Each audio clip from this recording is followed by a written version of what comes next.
আজকে আমাদের সাথে অতিথি হিসেবে যুক্ত থাকবেন এবং তারা এরই মধ্যে চলে এসেছেন। আমার সাথে রয়েছেন প্রথম আলোর যুগ্ম সম্পাদক সোহরাব হাসান এবং আরও রয়েছেন আমার দেশের ব্যবস্থাপনা সম্পাদক জাহেদ চৌধুরী। স্বাগত দুজনকেই। আমি যদি আলোচনা শুরু করতে চাই, আমরা আজকে প্রথম যে শিরোনাম করেছি সেটি দিয়ে অবশ্যই একটি আলোচিত ঘটনা, পিলখানা হত্যাকাণ্ড এবং দেশের ইতিহাসে একটি মর্মান্তিক আসলে ঘটনাই বলা যায়। 200-রও বেশি আসামি জামিন পেল 16 বছর পর বিস্ফোরক মামলায়। আমার সোহরাব হাসান, আপনার কাছে প্রশ্ন থাকবে, এই জামিন আসলে কোনো ধরনের রাজনৈতিক বিবেচনা থাকলো কিনা বা এই ধরনের প্রশ্ন উঠতে পারে কিনা, এটি দিয়ে যদি আজকের আলোচনা শুরু করি। আমি ধন্যবাদ আপনাকে এবং জাহেদ ভাইকে শুভেচ্ছা। প্রশ্ন তো যে কোনো বিষয় নিয়ে হতে পারে, কিন্তু কথা হচ্ছে যে প্রশ্নটা কতটা যুক্তিসঙ্গত, আর প্রশ্ন না করাটাও কতটা যুক্তিসঙ্গত যে কোনো বিষয়ে। এতগুলো মানুষ, প্রথমত হচ্ছে যে এরা যে সরাসরি বিডিআর বিদ্রোহ, তৎকালীন বিডিআর বিদ্রোহের সাথে যুক্ত বা সেনা কর্মকর্তাদের হত্যার সাথে যুক্ত, তা সেটা সন্দেহাতীতভাবে প্রমাণিত কিনা। যদি প্রমাণিত না হয়, এখনও যেহেতু বিস্ফোরক আইনের মামলাটি এখনও বিচারাধীন আছে, যারা জামিন পেলেন তারা বিস্ফোরক আইন, বিস্ফোরক আইনে। তাই বিস্ফোরক আইন হচ্ছে যে কারো হেফাজতে থাকতে পারে, কারো কেউ সম্পর্কে জানতে পারে, কিন্তু বিস্ফোরক আইন আর হত্যা মামলা কিন্তু এক নয়। সুতরাং সেক্ষেত্রে জামিন পাওয়াটা আমি মনে করি না যে এ নিয়ে খুব গুরুতর প্রশ্ন উঠবে। বরং এই প্রশ্ন উঠবে যে এতজন মানুষের জামিন না দেওয়াটার ভেতরে কোনো রাজনীতি ছিল কি না। আমরা কোনোটার ক্ষেত্রেই রাজনীতি দেখতে চাই না, রাজনৈতিক বিবেচনা, কারণ আইনি প্রক্রিয়া আইনিভাবেই সমাধান হওয়া উচিত। সেটা যে কোনো সরকারের আমলে যে কোনো অবস্থায়। বিডিআর হত্যাকাণ্ড, এটি আপনি বললেন যে মর্মান্তিক এবং জাতীয় একটা ট্র্যাজেডি। এই হত্যাকাণ্ড কেন ঘটেছে, কিভাবে ঘটেছে, কারা ঘটিয়েছে, সেটি তদন্তের বিষয়। কিন্তু আবার সেই তদন্ত করতে যে, বিচার করতে যে নিরপরাধ কেউ হয়রানি, নির্যাতন এবং দণ্ডের শিকার না হয়। আপনি দেখুন যে বিডিআর হত্যাকাণ্ডের পর সারা দেশে যতগুলো বিডিআর ক্যাম্প ছিল, বিডিআর অফিস ছিল, সেখান থেকে সবার বিরুদ্ধেই কিন্তু প্রায় সবার বিরুদ্ধে অভিযোগ আনা হয়েছে যে তারা এর সাথে যুক্ত। কিন্তু ঢাকার ঘটনার সাথে যারা অনেকে আমার ব্যক্তিগতভাবে পরিচিত বন্ধু আছেন, তারা সিলেটে ছিলেন, কিন্তু তাদেরকেও অভিযুক্ত করা হয়েছে, কাউকে চাকরিচ্যুত করা হয়েছে। আমি মনে করি প্রতিটি অন্যায়ের বিচার হওয়া উচিত এবং বিচারটা বিশ্বাসযোগ্য হতে হবে। বিচারের নামে কেউ হয়রানির শিকার না হন, আবার অপরাধ করে কেউ খালাস না পান। এই বিচারের ক্ষেত্রে এইগুলো বিবেচনা করা উচিত বলে মনে করি। সোহরাব হাসান, আরেকটা বিষয়, উচ্চ আদালতের আপিল যারা করেছে তারা জামিন পাচ্ছেন না, এটি রায়ে বলা হয়েছে। তাহলে মানে এটাকে আমি বলবো যে আসলে উচ্চ আদালতে আপিল করাতেই আসলে তারা জামিন পেলেন না, এটা আসলে কেমন হলো বিষয়টা? মানে আইনি প্রক্রিয়ার এটি কোনো এক হচ্ছে যে উচ্চ আদালত থেকে তারা খালাসও পেতে পারেন। উচ্চ আদালতে যেহেতু উচ্চ আদালতে আপিল করেছেন, আপিলের রায়ে তারা খালাস পেতে পারেন। আর নিম্ন আদালতে যারা জামিন পাননি, তারা তো বিচার প্রক্রিয়ার মধ্যে, বিচার প্রক্রিয়া চলাকালে এক পর্যায়ে জামিন থেকে বঞ্চিত ছিলেন এবং তাদের জামিন দেওয়া হলো। আমি মনে করি এখানেও কিন্তু একই, কারো প্রতি অবিচার না হয়, অন্যায় না হয় এবং সবার প্রতি সমান দৃষ্টি থাকতে হবে। এখন আইনিভাবে যদি উচ্চ আদালতের যারা নিম্ন আদালতে যারা জামিন পেয়েছেন আর যারা জামিন পাননি, তাদের মধ্যে পার্থক্যটা কি? একটাই আমার যেটি সাধারণ নাগরিক হিসেবে মনে হয়, সেটা হলো যে তারা যেহেতু আপিল করেছে, আপিলে খালাসও পেতে পারেন। তো সুতরাং জামিন, এবং সেক্ষেত্রে মামলাটা তার জন্য, ওই ব্যক্তির জন্য যারা আপিল করেছেন, তার জন্য একেবারে তিনি চূড়ান্তভাবে নিরপরাধ হিসাবে গণ্য হতে পারেন বা দোষী সাব্যস্ত না হতে পারেন। হলে সেখানে একটা প্রশ্ন যে হলে তিনি জামিন পাবেন কি পাবেন না। আর যারা জামিন পেয়েছেন তাদের ক্ষেত্রে কিন্তু বিচারিক প্রক্রিয়া বন্ধ হচ্ছে না, এবং তাদেরও যে পরবর্তীকালে তারা যে আপিল করতে পারবেন না তা নয়। তারা এমনকি তারা জামিন নিয়েও আপিল করতে পারবেন। জি, একদম পরিষ্কার। জাহেদ চৌধুরী, আপনার কাছে আমি একটু শুনতে চাই, যেটা হচ্ছে যে বিডিআর বিদ্রোহ নিয়ে আসলে নানা ধরনের কথাই বলা হয় এবং যাতে আসলে জানতেও চায় যে সৌরভ ভাই যেটি বললেন যে প্রকৃত ঘটনা কি, নেপথ্যের কুশীলব কারা, ভেতরে কি হয়েছে, সত্যিকার অর্থে এটি আসলে কোনো ষড়যন্ত্রের অংশ কিনা, সেই বিষয়গুলো কিন্তু জানতে চায় মানুষ। এই যে আজকে এত বছর পর জামিন হলো, সেই যাত্রায় আসলে এটি একটি পদক্ষেপ কিনা, মানে একদম উন্মোচনের দিকে আমরা। আপনাকে ধন্যবাদ। আমি এখানে দুটো প্রশ্ন। প্রথমত, জামিন পাওয়া যে কারো একটা অধিকার, সাংবিধানিক অধিকার, এবং একজনকে আমি যদি উল্টো কথা বলি যে আজকে যারা 250 জন জামিন পেয়েছেন কিংবা 460-70 এরকম একটা ফিগার, মানে অর্ধেক জামিন পেয়েছেন, অর্ধেক পান নাই। যারা আপনার হত্যা মামলায় যারা দোষী সাব্যস্ত হননি তারা জেলে ছিলেন এবং তাদের মধ্য থেকে অর্ধেক জামিন পেয়েছেন, বাকি অর্ধেক জামিন পাননি, প্রায় অর্ধেক। তো জামিন পাওয়া প্রত্যেকের নাগরিকের অধিকার। এখন আমি যদি বলি উল্টো যে এই 15 বছর তাদেরকে যে জেলে আটকে রাখলেন, তারা তো দোষী না। যদি প্রমাণিত হওয়ার আগ পর্যন্ত তারা দোষী না, তাহলে তার জীবনের থেকে 15টা বছর আপনারা নষ্ট করে দিলেন। সো আইনের দৃষ্টিতেও এটা কিন্তু একটা মানে গুরুত্ব দিয়ে যে জামিন পাওয়াটা তার একটা রাইট। তো এখানে সঠিক সিদ্ধান্ত নিয়েছে আমি মনে করব যে আদালত থেকে জামিন হয়েছে, জামিন পাওয়াটা তার অধিকার। বিচারে যদি সে দোষী সাব্যস্ত হয় তাহলে তাকে পরবর্তীতে সাজা দিতেই পারেন। জামিন মানে বিচার থেকে মুক্তি পাওয়া নয়। এটা হলো একটা দিক যেটা সৌরভ ভাই বিস্তারিত আলাপ করেছেন এই বিষয়ে। আরেকটি বিষয় যেটি আপনি নিয়ে আসছেন খুব স্বাভাবিকভাবেই, বিডিআর হত্যাকাণ্ড নিয়ে, পিলখানা ট্র্যাজেডি বলেন, বিডিআর হত্যাকাণ্ড বলেন, বিডিআর বিদ্রোহ বলেন, বিভিন্ন নামে ডাকা হয়, কিন্তু এই ঘটনাটা নিয়ে এখনও মানুষের মনে প্রচণ্ড কৌতূহল রয়েছে।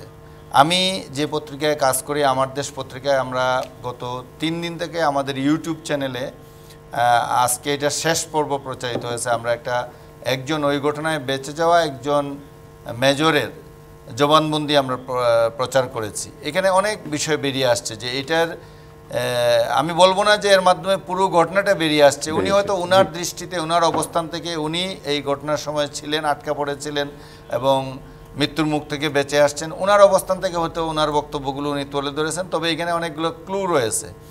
একইভাবে আমরা এর আগেও 2টো তদন্ত কমিটি গঠন করতে দেখেছি, কিন্তু 2টো তদন্ত কমিটির কোনোটি আলোর মুখ দেখেনি। বিশেষ করে সেনাবাহিনী থেকে বর্তমানে যিনি স্বরাষ্ট্র উপদেষ্টা আছেন, ওনার নেতৃত্বে একটা তদন্ত কমিটি হয়েছিল, লেফটেন্যান্ট জেনারেল অবসরপ্রাপ্ত জাহাঙ্গীর আলম চৌধুরীর নেতৃত্বে যে তদন্ত কমিটি হয়েছিল, ওই কমিটির রিপোর্টটি জাতি জানতে পারেনি।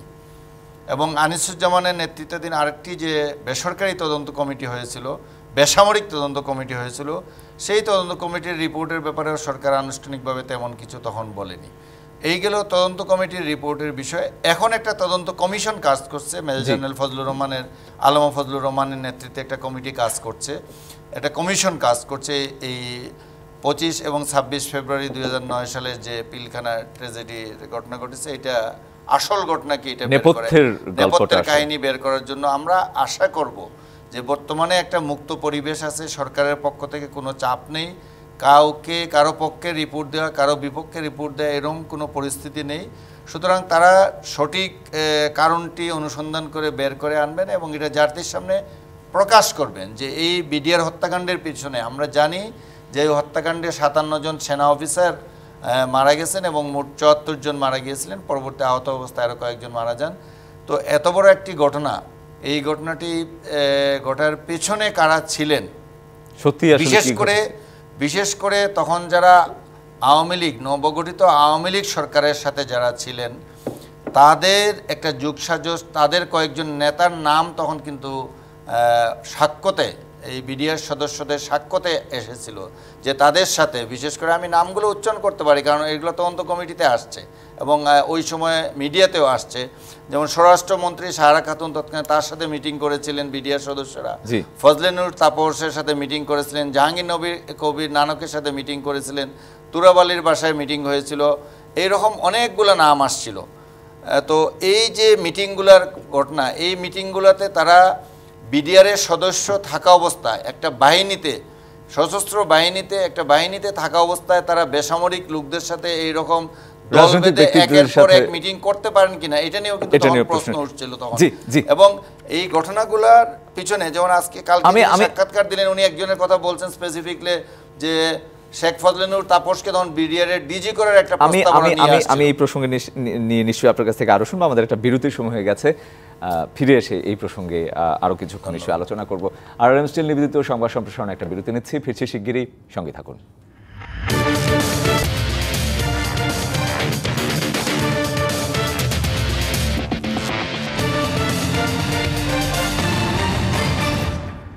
বিরতির পর আবারও স্বাগত আরআরএম স্টিল নিবেদিত সংবাদ সম্প্রসারণে। আজকে আমার সাথে রয়েছেন সোহরাব হাসান এবং জাহিদ চৌধুরী। আবারও স্বাগত দুজন। জাহিদ চৌধুরী, আপনার কাছ থেকে শুনছিলাম পিলখানা হত্যাকাণ্ড নিয়ে। না, আমি যে বিষয়টি বলছিলাম যে দেখেন এই ঘটনা নিয়ে তখনও নানা আলোচনা হয়েছে বিডিআর হত্যাকাণ্ড নিয়ে, এবং অনেকে বলে থাকে যে আমরা এর আগে যে বড়াইবাড়ি এবং পাদুয়াতে যে বর্ডার স্কিমিশেষ হয়েছিল, সীমান্ত যুদ্ধ যেটাকে বলি, এবং ওই ঘটনায় যে সমস্ত সামরিক কর্মকর্তা এই বর্ডারে তখন পোস্টেড ছিলেন তাদের অধিকাংশই এই বিডিআর হত্যাকাণ্ডের সময় নিহত হন। তো এর কারণে অনেকে সন্দেহ করে যে ওইটার সাথে এটার কোনো লিঙ্ক থাকতে পারে, তাদেরকে বিডিআরে নিয়ে আসা হয়েছিল এই ঘটনার আগেই। এবং ঘটনাটি যেভাবে ঘটেছে এখানে আরও অনেক আলোচনাই আছে যে ওইখানে বাইরের লোকজন ঢুকেছিল, একটা সিভিল ট্রাক ঢুকেছিল এই ঘটনার শুরুর পরপরই, কিংবা ঘটনা ঘটার 1 ঘন্টা বিডিআরের এই দরবারটা শুরু হওয়ার কথা ছিল সকাল 8টায়, সেটা 1 ঘন্টা ডিলেড ছিল।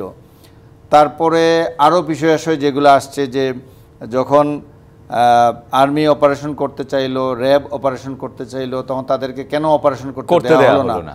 হ্যাঁ, এটা কি মোকাবেলা করতে দেওয়া হলো না? এবং ওই সময়ে আমি যেটা বলছিলাম যে একটু আগে যে আমাদের এই সাক্ষাৎকারে যে ওই সময় কিন্তু একটু রাজনৈতিক সমাধানের প্রচেষ্টা কি থাকা উচিত না শুরু থেকেই সামরিক সমাধানের চেয়ে?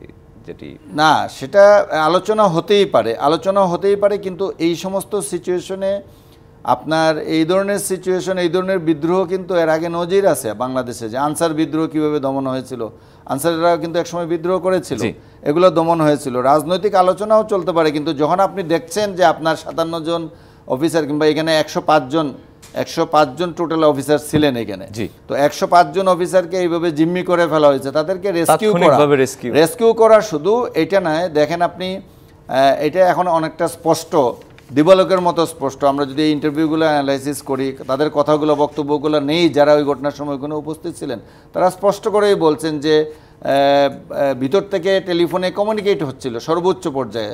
তখনকার প্রধানমন্ত্রী Sheikh Hasina, army chief general Moin, এদের সাথে সার্বক্ষণিক জেনারেল শাকিলও 2 দফায় কথা বলছেন, বিডিআরের যিনি চিফ ছিলেন তখন ডিজি ছিলেন। এবং জেনারেল শাকিল মারা যাওয়ার পরপরই তারা খবরটা বাইরেও প্রধানমন্ত্রীর কাছেও চলে গেছিল, এবং এটা সাক্ষ্য প্রমাণে এখন বেরিয়ে আসছে বিভিন্নভাবে। তো তারা কেন অ্যাকশনে?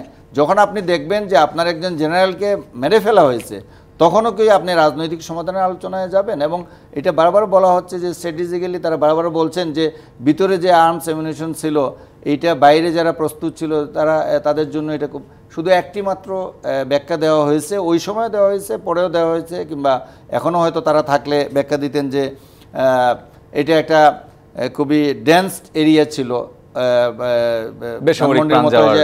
লোকজন বেশি ছিল, জনবসতিপূর্ণ এলাকা, সুতরাং এখানে একটা যুদ্ধ পরিস্থিতির সৃষ্টি হলে কিংবা যুদ্ধ লেগে গেলে 2 পক্ষের মধ্যে ফায়ার, মানে তাদের তো হেভি আর্মস ছিল এবং মোটর শেল ইউজ হতো, তাহলে ক্ষয়ক্ষতির পরিমাণটা হয়তো বেশি হতো, কিন্তু আপনার 57 জন অফিসারকে হয়তো বাঁচিয়ে ফেলতে পারতেন। এটা কিন্তু সামরিক কর্মকর্তারাই বলছেন, এটা আমি আমার এই চেয়ার থেকে বসে বলবো না।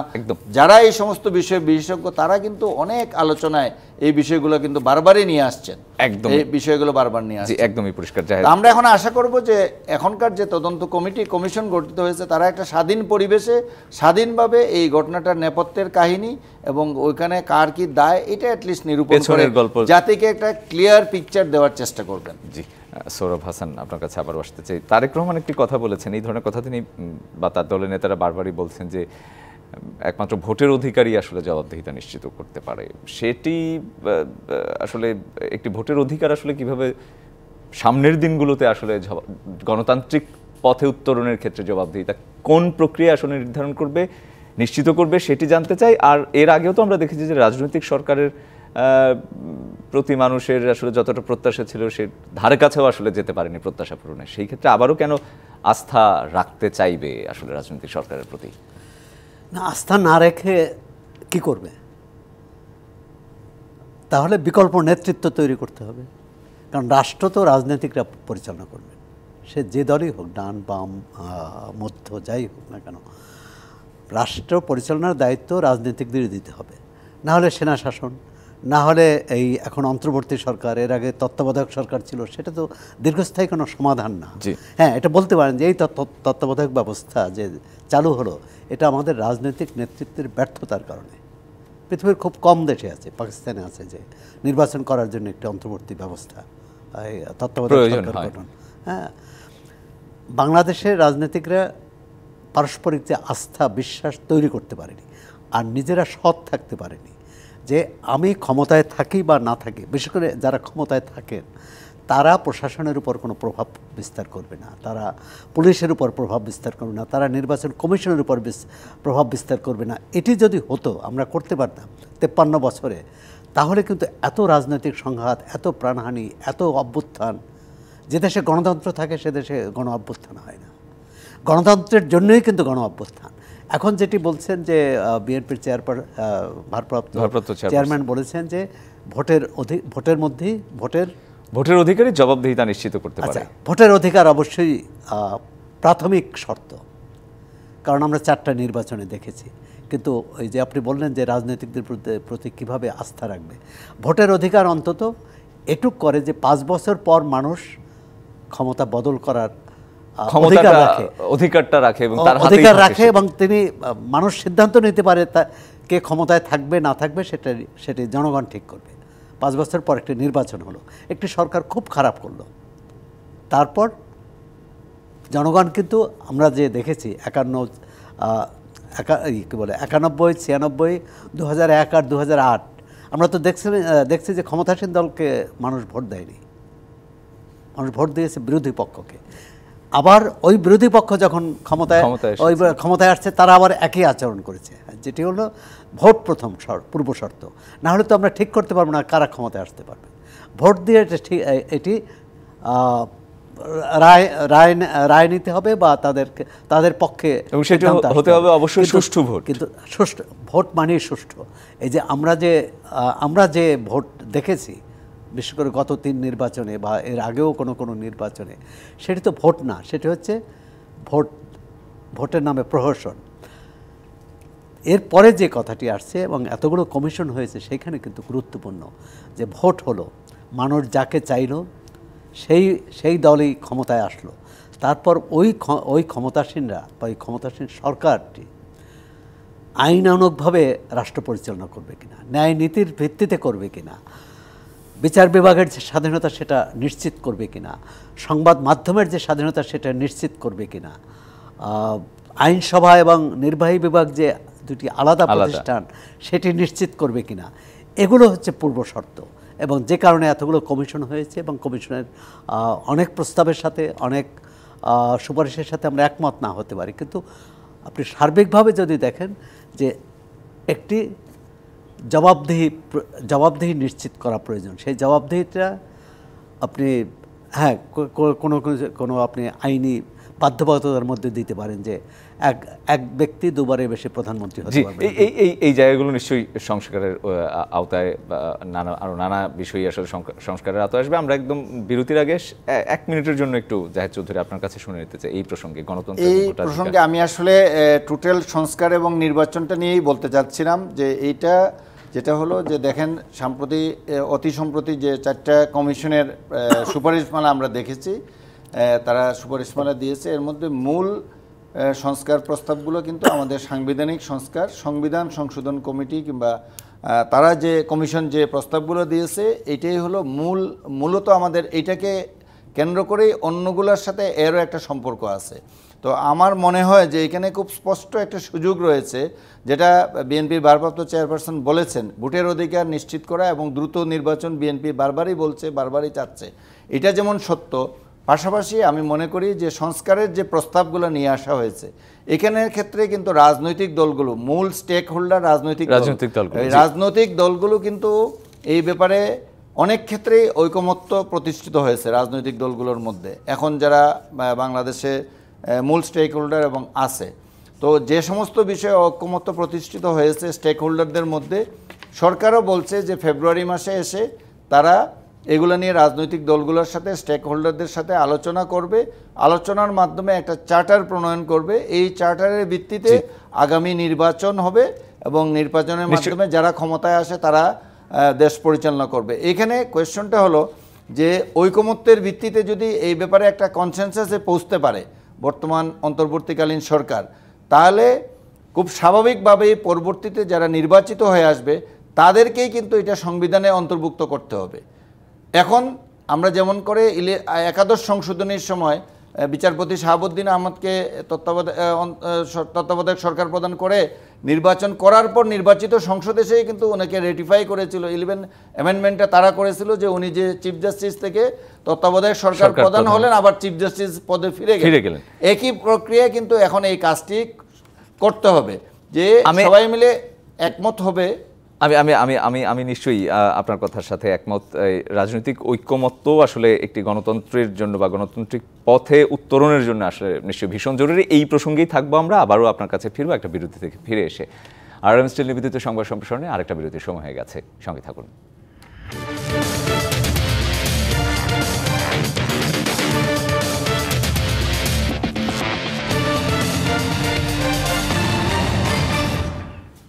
বিরতির পর আবারও স্বাগত। RM স্টিল নিবেদিত সংবাদ সম্প্রসারণে স্টুডিওতে আছেন সোহরাব হাসান এবং জাহেদ চৌধুরী। সোহরাব হাসান, আপনাকে দিয়ে শুরু করতে যে গাজায় যুদ্ধবিরতি হলো অবশেষে, সারা বিশ্বের আসলে সবখানেই যেটা আলোচিত হচ্ছিল, এই যুদ্ধবিরতি আসলে কতটা টেকসই মনে হচ্ছে, বা ট্রাম্পের ক্ষমতা আরোহণের সাথে এর কোনো সম্পর্ক দেখতে পাচ্ছেন কিনা?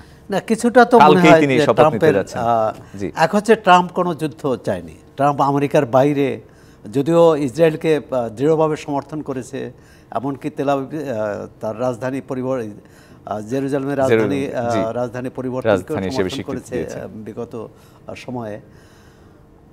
এটি টেকসই হবে কিনা এটা নির্ভর করে ইসরায়েলের উপর।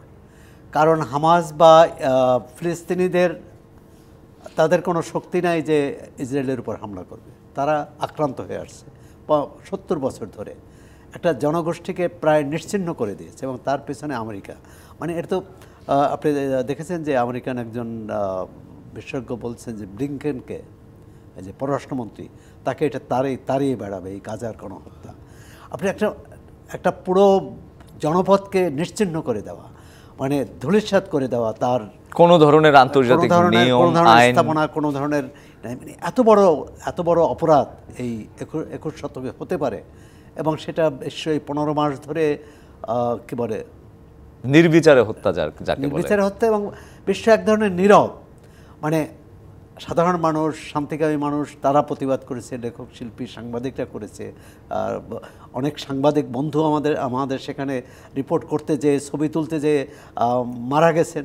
কিন্তু এই বিশ্ব যারা নিয়ন্ত্রণ করে তাদের কিন্তু কোনো বিবেক আছে বলে মনে হয়নি। তাদের প্রতিটি মুহূর্তে এত নিষ্ঠুর হতে পারে যে একটা জাতিকে শেষ করে দেওয়ার। এবং এটি ফিলিস্তিনি, আপনি ধরেন 73-এর যুদ্ধ থেকে, 73-এ যে আরব ইসরায়েল যুদ্ধ হলো, সেই যুদ্ধের পর থেকে তারা ক্রমশই তাদের ভূখণ্ড বাড়াচ্ছে, এবং শেষ আশ্রয় ছিল তাদের এই গাজা। সেই গাজা থেকেও প্রায় হাজার হাজার মানুষকে হত্যা করছে, প্রায় 47,000 বেসামরিক 47,000। আপনি চিন্তা করেন, সেখানে তো আমাদের মতো এরকম ঘনবসতি নয়, ওখানে 47,000 মানুষকে মারতে কিন্তু মানে এটা পোড়ামাটি নীতি হয়েছে। তা আমরা আশা করব যে ইসরায়েল মানে তার শক্তিদম্ভ থেকে সরে আসবে, এবং মানে তাদের কাছে মানবিক আচরণ আশা করা যায় না, তা অন্তত নিষ্ঠুরতা কমাবে, বন্দি বিনিময় হবে, সেখানে শান্তি আসুক। একমাত্র শান্তি আসতে পারে ইসরায়েল যদি তার আগ্রাসী নীতি পরিহার করে। জাহেদ চৌধুরী, দেখেন, আপনার ইসরায়েলি প্রাইম মিনিস্টার নেতানিয়াহু কিন্তু বলছেন যে এই যুদ্ধবিরতিটা অস্থায়ী। উনি কিন্তু আগেই এটা ঘোষণা দিয়ে দিয়েছেন, এবং আজকে যখন এটা যুদ্ধবিরতিটা কার্যকর হওয়ার কথা ছিল, এটা কাতার মিডিয়েট করেছে। কাতার সাম্প্রতিক সময়ে এই সমস্ত মিডল ইস্টের ইস্যুগুলো নিয়ে যথেষ্ট ভালো রোল প্লে করছে, এবং কাতারও এই ঘটনাটা মিডিয়েট করেছে।